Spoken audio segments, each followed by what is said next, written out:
Hello दोस्तों। आज के दैनिक दिनचर्या में हम डेली वाहनों से अपने ऑफिस जाते हैं आते हैं।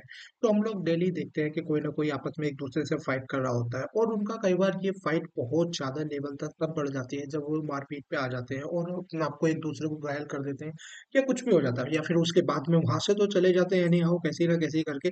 पर उसके बाद में वो आपस में एक दूसरे से फाइट कर रहे होते हैं और जबकि होता ये है कि हम नॉर्मल लाइफ जो होती है उसमें हम इस सब सबको इग्नोर कर रहे होते हैं।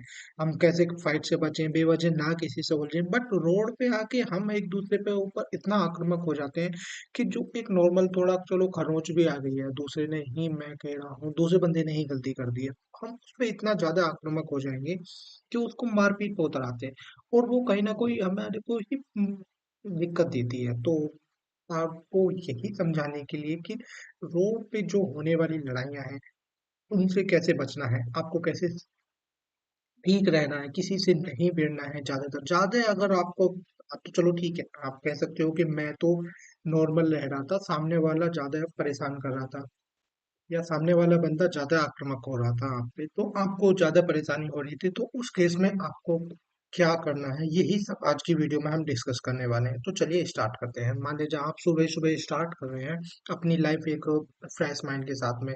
आप अपनी नॉर्मल लाइफ में भी देखो कि दुनिया भर की आपके साथ चीज़ें हो रही होती हैं। नॉर्मल पॉलिटिक्स होती है, ज़्यादा पॉलिटिक्स होती है, तो भी आप क्या करते हो कि आप बचने की कोशिश करते हो। आप उसको कैसे इग्नोर करके कैसी ना कैसी करके हैंडल कर लेते हैं। पर जब यही बात सीधी रोड पे आ जाती है तो आप सभी लोग हम लोग क्या जनरली इग्नोर नहीं करते। अब हम लोग क्या करते हैं जनरली उस पे रिएक्ट करना चालू कर देते हैं। अब सामने वाला बंदा भी ज्यादातर केस में रिएक्ट ही करता है। वो आक्रामक ही दोनों एक दूसरे को दिखाने की कोशिश करते हैं कि मैं ज्यादा सुपीरियर हूँ या मैं ईगो थोड़ा अपना ज्यादा दिखाते हैं सभी लोग कि मैं ज्यादा सुपीरियर हूँ। उस टाइम पे हम लोगों को सभी को ये मेरे हिसाब से तो बचना चाहिए, क्योंकि आप हम लोग अगर सभी एक दूसरे पे ज्यादा ईगो अपना या फिर कुछ भी ऐसा दिखाने की कोशिश करेंगे उससे कहीं ना कहीं अगर वो दोनों ही साइड आपस में लड़ पड़ेंगे तो ओवरऑल नुकसान तो अपन लोगों का ही होना है ना। आप छोटे सी बात को देखो, ज्यादा से ज्यादा क्या खरोंच आ जाती है, मैक्सिमम टाइम होता है कि ज्यादा से ज्यादा थोड़ा आपस में टकरा गए या भिड़ गए या खरोंच आ गई। तो उससे बचना है हम लोगों को। अगर होना है कि कुछ केसेस में ऐसा होता है कि फाइट ज्यादा बढ़ती जा रही है, दूसरे सामने वाला बंदा है वो सुनने का नाम ही नहीं ले रहा है, आपने तो चलो ठीक है आप काम डाउन हो गए, आपने बेवजह किसी से फाइट नहीं करी, आप चला भी गाड़ी सही रहे थे, वो भी आपकी कोई गलती नहीं है, उसने ही आके आपके आपके ठोक दी है गाड़ी। उससे बात करो और नहीं ज्यादा सुनना है तो उसे इग्नोर करके वहां से निकल जाना ही सबसे ज्यादा बेहतर तरीका है।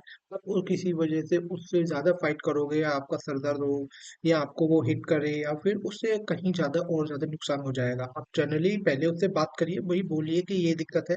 बट कुछ भी हो, आपको फाइट तक नहीं जाना है किसी हाल में। जहाँ अभी आप रिसेंट के इंडिया में जितने भी मामले देखोगे वो लगातार ट्रैफिक के बारे में बढ़ते चले जा रहे हैं और आप उसमें लीगल कंप्लेन कर सकते हैं। उसका वाहन लेके फिर वाहन नंबर लेके लीगल कंप्लेन करें, पुलिस कंप्लेन करें। आप अगर आपको ज्यादा की कार को या किसी को ज्यादा वो एक्सीडेंटली पहुंचाया है या नुकसान करा है, आप उसका नंबर ले लीजिए, आप पुलिस में कंप्लेन कर दीजिए। आप कुल मिला के आपको खुद से कुछ एक्शन नहीं लेना है, तो आपको कानून के अकॉर्डिंग ही चलना है। तब उससे आप फाइट करोगे तो आपको मेरे ख्याल से ज्यादा अच्छा रिजल्ट भी मिलेगा और आपको प्रॉब्लम भी कम ही आएंगी। अगर आप ऐसा नहीं करते, आप डायरेक्ट जाके फाइट करने लग जाते हैं, सामने वाला भी फाइट करने लग जाता है, टोटल मिला के आप ही का नुकसान होता है उसमें ज्यादा। क्योंकि अगर मान लीजिए उसने आपको मार भी दिया तो ज्यादा आपको नुकसान होगा या कुछ भी हो गया, कुल मिला के आपको इन सब फाइटों से बचना है। अगर आपका सामने वाला बंदा ज्यादा आक्रामक हो रहा है, लगातार आप पे बढ़ता ही चला जा रहा है, आपको वहां पे पुलिस का control, police traffic police control होते हैं, उस पर कॉल कर देना है। नहीं तो सिंपल सिंपल आपको जो आप आसपास में इमरजेंसी कॉन्टैक्ट नंबर है, जो पुलिस के कॉन्टैक्ट नंबर है, उनको कॉल करके वहां पे बुला लेना है। क्योंकि मामला अगर आपके हाथ से बढ़ता जा रहा है, आप कंट्रोल करना चाह रहे हो, वो सुन नहीं रहा है, उसने गलती भी करी है, तब भी वो बढ़ता ही चला जा रहा है, तो आपको पुलिस को कंट्रोल कर कांटेक्ट करके वो मामले को वहां शांत करना है। आपको डायरेक्ट ध्यान रहे खुद कोई फाइट नहीं करना है। ये अभी बेंगलुरु में या फिर दिल्ली दिल्ली जैसे मेट्रो सिटीज में बहुत ज्यादा फेमस हो गया है, क्योंकि वहां पे कोई ना कोई बेंगलोर में तो ऐसा हो गया, पर डे वन और टू तो मामले इजीली हाईलाइट आते ही आते हैं। बेंगलोर पुलिस भी इस बात को बोल रही है कि कहीं ना कहीं हम लोगों को एक पर हर दिन 2 से 3 मामले या 1 से 2 मामले तो इजीली मिल ही जाते हैं, जिसमें आप फाइट कर रहे होते हैं या कोई ना कोई बंदा फाइट कर रहा होता है एक दूसरे से। तो उनको मिला के उनसे बचना है, हमें एक दूसरे से फाइट नहीं करनी है, हमें रोड को जंग का मैदान नहीं बनाना है। I hope you gain something from my this video. Thanks for watching.